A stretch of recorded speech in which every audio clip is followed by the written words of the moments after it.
പാടത്തിന് നടുക്കുള്ള റോഡരികിൽ ബൈക്ക് നിർത്തിക്കൊണ്ട് ഇടവഴിയിലൂടെ വേഗത്തിൽ നടന്ന് ദേവൻ എഴുത്തുപുരയ്ക്കൽ തറവാടിന്റെ നാഗക്കാവിന് മുൻപിലെത്തി. നാഗത്തറയിൽ വിളക്ക് വെച്ച് പ്രാർത്ഥിച്ചുകൊണ്ട് മീനാക്ഷി കൽവിളക്കിലെ കരിയെടുത്ത് നെറ്റിയിലണിഞ്ഞു. ചുവന്ന പട്ടുപാവാടയും അതിലെ സ്വർണക്കരകളും ഒരു ദേവീ ചൈതന്യം അവൾക്ക് നൽകിയിരുന്നു. കാവിൽ നിന്നും പുറത്തിറങ്ങിയ മീനാക്ഷി മാൻമിഴികളുയർത്തി ദേവനെ നോക്കി. ഓ, അത് ശരി, ഓഫീസർ ഇവിടെ വന്ന് നിൽക്കുകയായിരുന്നോ? നീയല്ലേ പറയാറ് എനിക്ക് നിന്നോട് സംസാരിക്കാൻ നേരല്യാന്ന്. ഇനി ഇഷ്ടം പോലെ നേരണ്ടാവും. മീനാക്ഷി ദേവന്റെ കറുത്ത ഷർട്ടിലേക്കും വെളുത്ത മുണ്ടിലേക്ക് നോക്കി. അയ്യേ, മുണ്ടിലൊക്കെ അഴുക്കാണല്ലോ ദേവേട്ടാ. ഇതെവിടെ നിരങ്ങിയിട്ടാ ഈ വരണേ?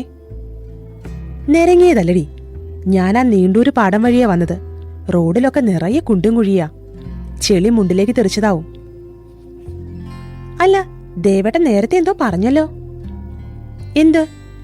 എന്നോട് സംസാരിക്കാൻ ഇനി ഇഷ്ടം പോലെ നേരണ്ടാവൂന്ന്. വേറെ പണിയൊന്നുമില്ലാത്തോണ്ട് ഇഷ്ടം പോലെ നേരണ്ടാവൂലോ. അപ്പോ ആ ജോലിയും പോയോ? പോയതല്ല, വേണ്ടെന്ന് വെച്ചതാ.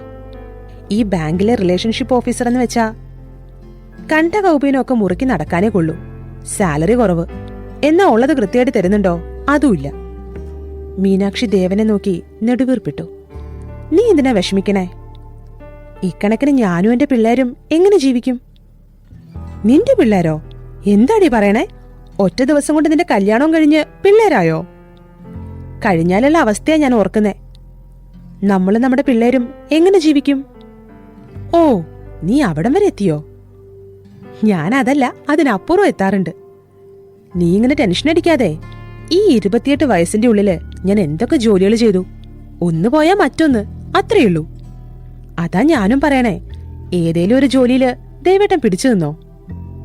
ബികോം കഴിഞ്ഞ് ട്യൂട്ടോറിയലില് പഠിപ്പിക്കാൻ പോയി. അവിടുത്തെ സിസ്റ്റം ശരിയല്ലാന്ന് കണ്ടപ്പോ ഇറങ്ങിപ്പോന്നു. അവിടുത്തെ പിള്ളേർക്ക് ഇപ്പോഴും എന്നെ ഭയങ്കര ഇഷ്ടാന്ന് നിനക്കറിയില്ലേ. പിന്നെ ഒരു ഫിനാൻഷ്യൽ സ്ഥാപനത്തില് ജോലിക്ക് പോയി. അവിടെ വരുന്ന പാവപ്പെട്ടവരുടെ കയ്യിന്ന് മുതലാളി പിഴിഞ്ഞെടുക്കുന്ന പലിശപ്പണത്തിന്റെ ശാപം നമുക്കും നമ്മുടെ പിള്ളേർക്കും വേണ്ടാന്ന് കരുതിയാ ആ പണി വേണ്ടെന്ന് വെച്ചത്. അപ്പോ ഗൾഫിലെ ജോലി വേണ്ടാന്ന് വെച്ചതോ? ഡി, നീയല്ലേ പറഞ്ഞത് ഗൾഫിലെ ചൂടൊക്കെ ഏറ്റ് എന്റെ മുഖം കറുത്ത് കരിവാളിച്ച് ആവിലും ജാതി ചപ്പിയ പോലെ ഉണ്ടെന്ന്? അത് ഞാൻ വെറുതെ പറഞ്ഞതല്ലേ. അതിപ്പോഴാണോ പറയുന്നേ? ഓ പിന്നെ, അതുകൊണ്ടാണല്ലോ ഗൾഫിൽ നിന്ന് പോന്നത്. ഏയ്, അതുകൊണ്ടല്ല പോന്നത്. 2 കൊല്ലം എന്റെ വീട്ടുകാരെയും പെണ്ണിനെയും കാണാതെ കഴിച്ചുകൂട്ടിയത് എനിക്കും എന്റെ ഗുരുവായൂരപ്പനും മാത്രമേ അറിയൂ. പിന്നെ അത് മാത്രല്ലാട്ടാ, അമ്മാവന്റെ സ്വഭാവം എപ്പോഴാ മാറാന്നറിയില്ലല്ലോ. വല്ല എഞ്ചിനീയറോ ഡോക്ടറോ ഒക്കെ ആ പടിയും കിടന്ന് വന്നാ നിന്റെ അച്ഛൻ ചിലപ്പോഴെന്നെ ഗെറ്റൗട്ട് അടിക്കാനും മതി. അതെ, അച്ഛനെ ദേവേട്ടനെ ശരിക്കും അറിയാഞ്ഞിട്ടാ. നിന്റെ അച്ഛനായതുകൊണ്ട് പറയാതിരിക്കാൻ കഴിയില്ലാട്ടാ. എന്തൊരു മനുഷ്യനാണ്! ഒരുമാതിരി സ്ഫടികത്തിലെ ചാക്കോമാഷ. പുള്ളിക്കാരൻ എന്നെപ്പറ്റി എന്നെങ്കിലും ഒരു നല്ല വാക്ക് പറയുന്നത് നീ കേട്ടിട്ടുണ്ടാ? ഞാൻ കേട്ടിട്ടുണ്ട്. ദേവേട്ടൻ കേൾക്കെ അച്ഛൻ നല്ല വാക്കൊന്നും പറയില്ല. പറഞ്ഞ ആൺകുട്ടികള് നാശാകൂത്രേ. ആ, പറയണ്ട, സന്തോഷം. ഇനി അതുകൊണ്ട് ഞാൻ നാശാവണ്ട. ഇപ്പോഴേ സ്വഭാവം നാശായിണ്ട്. ഇനി അച്ഛനായിട്ട് കൂടുതൽ നാശാക്കണ്ടല്ലോ. അതും പറഞ്ഞുകൊണ്ടവൾ അവന്റെ കറുത്ത താടിയിൽ പിടിച്ചു വലിച്ചു. അവളുടെ സമൃദ്ധമായ തലമുടിയിൽ തിരുകിയ ചെമ്പകപ്പൂവിന്റെ വശ്യമായ ഗന്ധം അവനെ ഒരു നിമിഷം ലഹരി പിടിപ്പിച്ചു. അവന്റെ വിരലുകൾ അവളുടെ ഇളം ചുവപ്പ് നിറമുള്ള കവിളിൽ കുസൃതിയാൽ ചിത്രങ്ങൾ വരച്ചു. മീനാക്ഷി ദേവന്റെ കയ്യിലെ വാച്ചിലേക്ക് നോക്കി. യോ എന്റെ കൃഷ്ണ, സമയായി. ആരുടെ? പോകാൻ നേരം വൈകി. ഇന്ന് അമ്മയുടേന്ന് ശരിക്കും കേൾക്കും. ഞാൻ പോവാട്ടോ. അവൾ വീട്ടിലേക്ക് നടന്നു. വീട്ടിലെത്തിയപ്പോൾ മീനാക്ഷിയുടെ അച്ഛൻ രാഘവൻ ഉമ്മറത്തെ ചാരുകസേരയിൽ ഇരിപ്പുണ്ട്. നാഗക്കാവിലും മാത്രല്ല, വീട്ടിലും നേരത്തിനും കാലത്തിനും വിളക്ക് വെക്കണമെന്ന് മാളൂട്ടിക്ക് അറിയില്ലേ? മാളൂട്ടി എന്നാണ് അവളെ വീട്ടുകാർ വിളിക്കാറുള്ളത്. സ്നേഹം കൂടുമ്പോൾ ദേവനും. ഇപ്പ വെക്കാച്ചാ. മീനാക്ഷി വീടിനുള്ളിൽ കയറിയപ്പോൾ തെല്ലു മാറി നിന്നുകൊണ്ട് അമ്മ സുമതി അവളെ നോക്കി കണ്ണു തുറച്ചു. അമ്മയ്ക്ക് വെക്കാറുന്നില്ലേ? എനിക്കിന്ന് പറ്റില്ലെന്ന് നിനക്കറിയില്ലേ? അയ്യോ, ഞാനത് മറന്നു. ആ, പോയി വേഗം വിളക്ക് വെക്ക്. എന്നിട്ട് വല്ലതും പഠിക്കാൻ നോക്ക്. കോളേജ് വിട്ട് വന്നതു മുതലുള്ള സർക്കിട്ടല്ലേ. ദേവൻ വീട്ടിലെത്തി. ഏറെ നേരം വീട്ടുകാരോട് മിണ്ടാതിരുന്നു. വീട്ടിൽ അമ്മ സുഭദ്രയും അനിയത്തി ദേവൂട്ടി എന്ന് വിളിക്കുന്ന ദേവശ്രീയും പിന്നെ 80 കഴിഞ്ഞ മുത്തശ്ശിയുമാണുള്ളത്. അച്ഛൻ മരിച്ചിട്ടേറെയായി. എന്താടാ പറ്റിയേ? ദേവന്റെ ഇരിപ്പ് കണ്ട് സഹികെട്ട് സുഭദ്ര ഒച്ചയിട്ടു. ഇനിയും പറ്റാനായിട്ടൊന്നുമില്ല, ഞാൻ ആ ജോലി വിട്ടു. ദേവാ, കാർണോമാരുണ്ടാക്കി വെച്ച മുതല് കണ്ടിട്ട് നീ ഇങ്ങനെ കളിച്ചു നടക്കരുത്. പറമ്പിലെ തേങ്ങയുടെയും കുരുമുളകിന്റെയും ബലത്തിലാണ് നിന്റെ ഈ കളിയെങ്കിൽ അത് നീ നിർത്തിക്കോ. ഈ അമ്മ, ഞാൻ എന്ത് കളിച്ചുന്നാ? മനസ്സിന് പറ്റാത്തത് കണ്ട പിന്നെ സഹിച്ചു പിടിച്ച് ജോലി ചെയ്യാൻ എനിക്ക് പറ്റില്ല. നേരാവണ്ണം സാലറി ഇല്ല. വിവാഹത്തിനും വീടുപണിക്കും വേണ്ടി ബാങ്കിലേക്ക് ലോൺ എടുക്കാൻ വരുന്നവരുടെ വികാരം മനസ്സിലാക്കി അവരുടെ 1000 ചോദ്യങ്ങൾക്കുള്ള മറുപടി പറഞ്ഞ് ലോണിന് എന്തൊക്കെ വേണമെന്ന് സമാധാനത്തോടെ അവരെ ബോധ്യപ്പെടുത്തി അവരുടെ കൂടെ ഒരു മകനായി സഹോദരനായി നിന്നുകൊണ്ട് ലോൺ പാസാക്കി കൊടുക്കുമ്പോ എന്റെ മനസ്സും നിറയാറുണ്ട്.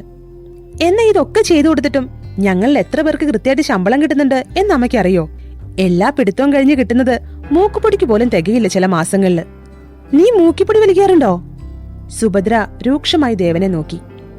എന്റെ അമ്മോ, ഞാൻ ഒന്നും പറഞ്ഞില്ലേ. ഇതിനിടയിലേക്കാണ് ദേവൂട്ടിയുടെ വരവ്. ദേവൂട്ടിയും മീനാക്ഷിയും ഒരേ പ്രായമാണ്, ഒരേ കോളേജിലാണ് പഠിക്കുന്നതും. ഏട്ടാ, കൺഗ്രാറ്റുലേഷൻ. മനസ്സിലായില്ല? ഞാൻ വിചാരിച്ചതിനും 1 മാസം കൂടെ കഴിഞ്ഞിട്ടാണ് ഏട്ടനീ ജോലി കളഞ്ഞത്. എന്റെ കണക്കുകൂട്ടൽ തെറ്റിച്ചുകൊണ്ട് 1 മാസം കൂടുതൽ ജോലി ചെയ്തതിന് അഭിനന്ദനങ്ങൾ. ഓ, തമാശയാണല്ലേ? പോടി, പോയിരുന്ന വല്ലതും പഠിക്ക്. ദേവൂട്ടി ദേവന് നേരെ ചുണ്ടുകൊട്ടിക്കൊണ്ടുപോയി. ദേവൻ രാമനാമം കഴിഞ്ഞ് മുട്ടിൽ കൈകൾ പിടിച്ചെഴുന്നേൽക്കുന്ന മുത്തശ്ശി പാറുക്കുട്ടിയെ നോക്കി. അല്ല, നിന്റെ പാറൂട്ടിക്കൊന്നും പറയാനില്ലേ? നിന്റെ കുട്ടിയുടെ നാളെ രേവതിയാ. ഇച്ചിരി അലച്ചിലുണ്ടാവും, എന്നാലും ഒക്കെ ശരിയാവും. രേവതി നാളിന് 60 ശീലെന്നാ പറയാ. 60 അല്ലമ്മേ, അവനിപ്പോ 120 ശീലം. ചെക്കനിപ്പോഴും നേരം വെളുത്തിട്ടില്ല. താഴെ ഒരു പെൺകുട്ടി വളർന്നു വരുന്നുണ്ടെന്ന് ഇവൻ ഓർക്കണുണ്ടോ? അകത്തുനിന്നും സുഭദ്രയുടെ ശബ്ദം അല്പം കനത്തിലായി. ഓർക്കണണ്ടാ? ദേവൻ തിരിഞ്ഞു നോക്കി. ദേവൂട്ടിയാണത് പറഞ്ഞത്. അതെ, മോള് പോയി ഇപ്പൊ പഠിക്ക്. നിന്നെ എങ്ങനെയാ കെട്ടിച്ചു വിടേണ്ടതെന്നേ എനിക്കറിയാട്ടാ. പുസ്തകം വിറ്റിട്ടാവും അല്ലേ? എന്താ? പുസ്തകം, നോവലെഴുത്തുകാരൻ. കളിയാക്കുന്നോടി? ദേവൻ അടുത്തു കിടന്ന പത്രമെടുത്ത് അവൾക്ക് നേരെ വീശിയെറിഞ്ഞു. ആ നിമിഷം ദേവന്റെ ഫോൺ ശബ്ദിച്ചു. മീനാക്ഷിയാണ് വിളിക്കുന്നത്. ദേവൻ ഫോണെടുത്തു. ആരിത്? എഴുത്തുപുരയ്ക്കൽ തറവാട്ടിലെ തമ്പുരാട്ടിയോ? എന്താ മോളെ വിശേഷം? അച്ഛൻ കാണണമെന്ന് പറഞ്ഞിട്ടുണ്ട്. നാളെ രാവിലെ ചായ കുടിച്ചിട്ട് വരാം. അതെന്താ, ചായ എവിടുന്ന് കഴിച്ചൂടെ? വേണ്ടാത്തോണ്ടാ. അമ്മാവന്റെ ഉപദേശം കേട്ടെ വയറ് നിറയും, പിന്നെയൊന്നും കഴിക്കാൻ പറ്റൂലടി. ശങ്കരൻ കണിയരെ കണ്ടപ്പോ ദേവേട്ടന് ചീത്ത സമയാണെന്ന് അച്ഛനോട് പറഞ്ഞത്രേ. ഇത് ഈ മാസം എത്രാമത്തെ പ്രാവശ്യാടി നിന്റെ അച്ഛൻ കണിയാനെ കാണുന്നത്? പൈസ എന്താ ചെയ്യേണ്ടെന്ന് അറിയാതെ വന്ന ആളോൾ എന്താ ചെയ്യാലേ? അങ്ങേർക്ക് കൊടുക്കണ പൈസ എനിക്ക് തന്നൂടെ അമ്മാവന്? ഞാനത് സ്ത്രീധനത്തിന് വരവ് വയ്ക്കില്ലേ? അയ്യട മോനെ, സ്ത്രീധനം. നാളെ മോൻ വരുമ്പോ നേരിട്ട് ചോദിച്ചോട്ടോ എത്ര സ്ത്രീധനം തരുന്ന്. മീനാക്ഷി കിടക്കയിൽ ഫോണുമായി ഒന്ന് മറിഞ്ഞു. മാളൂട്ടി, ഞാൻ നാളെ രാവിലെ തന്നെ വരണോ? അതെന്താ, ഇയാൾക്ക് നാളെ വേറെന്താ പണി? ഒരു ഇന്റർവ്യൂ ഉണ്ടടി. അപ്പൊ ഇച്ചിരി നേരത്തെ ഇറങ്ങ്. ഇവിടുന്ന് ചായ കുടിച്ചിട്ട് പോവാം. ഏത് കമ്പനിക്കാ പോണേ? ഈ ഇന്റർവ്യൂവില് എന്തായാലും ദേവേട്ടന് ജോലി കിട്ടും. പിന്നെ മറ്റൊരു ജോലിയിലേക്ക് മാറാതെ അതിൽ തന്നെ നിൽക്കും. ഞാൻ പ്രാർത്ഥിക്കാം. ജോലി കിട്ടിയിട്ടില്ല, കിട്ടിക്കഴിയുമ്പോഴല്ലേ കുട്ടി കമ്പനിയുടെ പേരിനൊക്കെ പ്രസക്തി. Silly girl. ഒരു നോവല് ബുക്കാക്കിയതിന്റെ അഹങ്കാരം ഉണ്ടല്ലോ ഈയിടെയായിട്ട് മോന്. കമ്പനിക്ക് പേരില്ലെങ്കിൽ പറയണ്ട. പേരൊക്കെയുണ്ട്. ഒരു എസ്റ്റേറ്റിന്റെ മാനേജർ പോസ്റ്റിലേക്കാണ് ഇന്റർവ്യൂ. കിട്ടിയാൽ തരക്കേടില്ലാത്ത ശമ്പളമാണ്. 35,000 രൂപ പെർ മന്ത്. താമസം ഫ്രീ. ഏത് എസ്റ്റേറ്റാ? Peterson estate. പീറ്റേഴ്സൺ എസ്റ്റേറ്റോ? അതെവിടെയാ? അവളത് പറഞ്ഞതും മുകളിൽ നിന്നും ഒരു തടിച്ചു കൊഴുത്ത വെളുത്ത പല്ലി കിടക്കയിലേക്ക് വീണു. മീനാക്ഷി ചാടി എഴുന്നേറ്റു. പല്ലി അവളെ നോക്കി കണ്ണുരുട്ടി.